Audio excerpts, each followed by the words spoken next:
On today's Talk Wrestling, we're going to get Rob Van Dam, the whole effing show. I didn't say effing in front of you because I'll get in some serious trouble. His thoughts on CM Punk's departure from WWE, and I'll ask him a couple of questions from you guys out in Facebook land. Let's take a look. Dylan, who are you talking to today? Rob Van Dam. All right.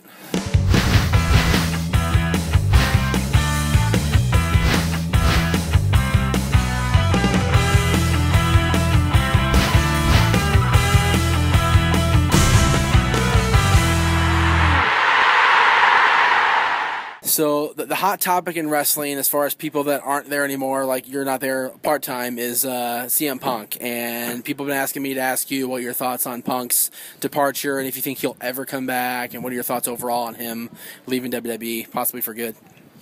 I imagine he will come back because I think there's unfinished business there, you know. But you know, honestly, I don't care nearly as much as everyone else does. Right. You know? Yeah. I mean, it's, but it is cool that they do care. You know, it's awesome for him that so many people are so excited. That it's great to be in demand like that. You know what I mean? So just like if someone tells me, dude, there's an RVD chant on Monday Night Raw tonight, and I'm not even there, you know, like, it's like, oh, man, that's pretty cool. Well, he gets the CM Punk chant, you know, like, all the time, and I think he left before my run even started, last year he was there, but last time he was, so he's been gone. Yeah. So anyway, but I mean, I've always liked him, you know. He's like a real straightforward, like, he doesn't seem to put up with anything, and I like observing that about him, just because, you know, like, somebody could look at him and say, you know, that he's like I'm going to say bratty, for lack of a better word coming to mind right now. Right. But for the same things, I can see it as if, well, he just ain't going to, he's not budging. He's not putting up with anything. You know what I mean? And that's kind of, it can be respectable, and I respect that about him. For instance, we're on the airplane, and the flight attendant comes over and takes his bag, you know, and moves it and puts someone else's bag in there. And he goes, I'm putting your bag down right here, so that I can put his up here. And he goes, I just want to let you know. He goes, why'd you move my bag? He goes, I'm sorry? No, it's just right here. I just want to let you know. He goes, why my bag? Because my bag's fit. That guy's the one that doesn't have a bag that fits over his. Why'd you have to move mine?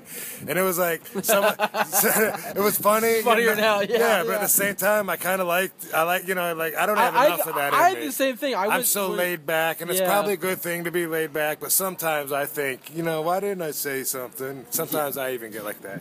I had that same thing. I had a small bag going to Florida, and this big gig guy, bigger than me, has this big old bag to go with him, and they're moving everybody's shit back down. It's like, why are we made to move for his shit? Yeah. One time there was a building person that was leading a bunch of us wrestlers to go somewhere for whatever. We were doing autograph signing or something, and they were lost. They didn't know which way, you know, so they went one way, and they said, I'm sorry, turn around. They went the other way, and they went up, and they stopped again. They said, I'm sorry. And as soon as they went to go again, he was the first one to be like, do you want us to just wait here and you find out and come back and get us?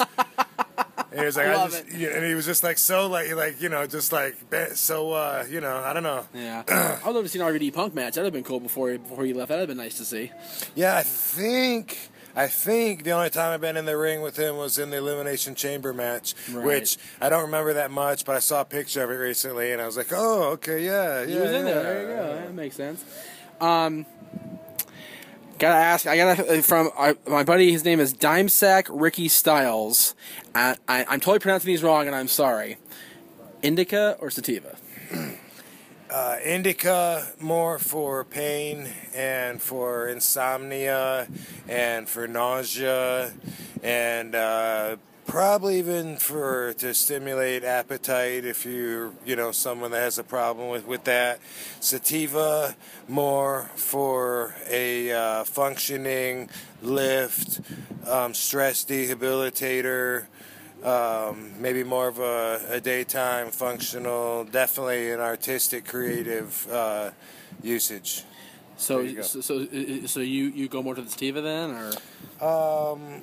I think both have their place. I think everything has their place, but yeah, more likely, more my I'll gravitate more towards the sativa. The indicas a lot of times serve their purpose by making one sleepy.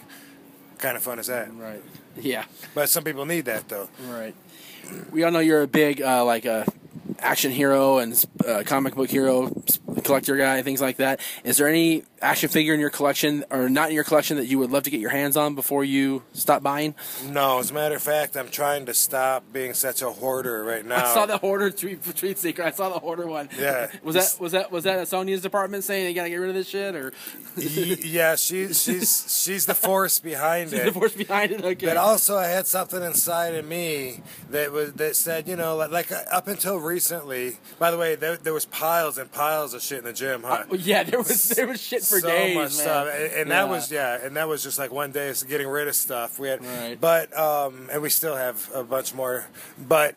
Until recently, like whenever someone had the conversation, and said about, oh, I wish I would have kept all my Star Wars guys. I had them all. Or, oh, I wish I had all my Spider-Man. I always felt like I had the advantage, like I was one up on them, because I was like, I still have all mine. Yeah. But then, just recently, when we were trying to make room and trying to just, and also I have an eBay store that you can see at robvandam.com. Mm-hmm. You can get there from there. I don't know what the eBay /RVD, whatever the hell it is, but I put all my personal stuff on there that I have too much of, and we had so much, like 3 carloads of stuff that is still going to be in the process of being posted on eBay for a while. But if you're looking for something, email my guy Tony V, because we probably have it. But so we were, while we were doing that, a lot of stuff wouldn't make the first, it survived the first cut, you know what I mean? And then I'd put it in a pile that I'd think about for later. I'm like, no, I don't want to get rid of that. And I'd set it somewhere, and then I'd think about it for a while. And then when I'd come back to work after a break, next day or that day, whatever, I'd be like, you know what? I'm done with this. And like, for instance, do I really want to carry all of my Star Wars action figures into my 50s? For what? For what? Like, if I ever move, I'm going to either have to get a room that's big enough to have all of my toys, or else get rid of them. I have 2 display cases full of Ghost Rider stuff. I saw that. Okay. Yeah, that was really cool. Yeah, plus a wall full of all the action figures that they made of him, and then I have all my RVD stuff, which almost matches it. That's just a lot of stuff, and I don't know about the Ghost Rider stuff, but the RVD stuff I have to keep, of course. Yeah, of course. Everything else, I don't know. I always ask you any doubles the RVD figures, because Dylan's like, Daddy, can I get an RVD figure? It's like, well, I'll talk to Rob, see what he's got left. Yeah, I rode my bike here, and I don't think you don't think didn't quite fit in my fanny pack. Not today. Maybe next time.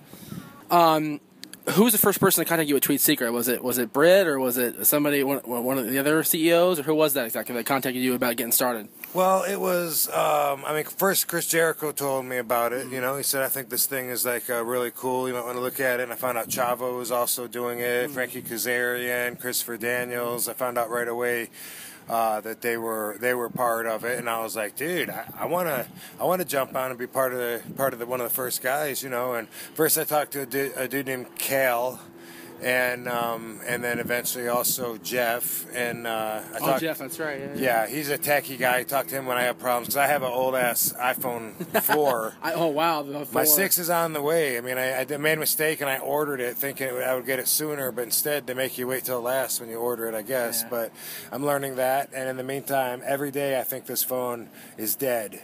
And for sure. One time it just showed code and half an apple. Oh, that's never good. That's never good. I've dropped it in the pool. I've washed it several times. I noticed more of my Android since you contacted me. We were in Disneyland about 3 weeks ago. My phone's been dead or day after day because I've been getting questions from everybody about you, getting texts from you, texts from Britt, contact with Jeff. This TweetSecret thing has taken over the world slowly but surely. Well, my whole career, people have asked about fan clubs. Like, dude, let me be the president of an RVD fan club, and it's like, I remember when I was young, fan clubs were cool. I'd see ads in the magazines. You pay like maybe $19.99. You get an autographed, personalized picture. Maybe you get a letter signed from them that probably everybody gets, but they put their name on it. And then what else can you get? You know, I mean, if there's any like little merchandise, like maybe if there's a keychain with that celebrity on it, maybe you get something like that. But then you're kind of, I mean, you don't want it. Celebrities aren't so accessible. You can just call them up. Hey, hey man, I'm in your fan club, dude. Look, you want to get some dinner tonight? It's not like that, you know. No. But short of that, with TweetSecret, I feel like it is the closest they could get. I answer their questions personally. I've been seeing that. Yeah, it was funny. God, he's put me out of a job. All the questions. It's like, well, I got to ask him on here. Now he's answered everything. He's answered who your favorite wrestler was growing up. I had no idea you admired Lanny Poffo so much. And I saw the videos. You're talking about him and the Warrior, talking about watching him when you were growing up and seeing how crazy stuff he was doing back then, even.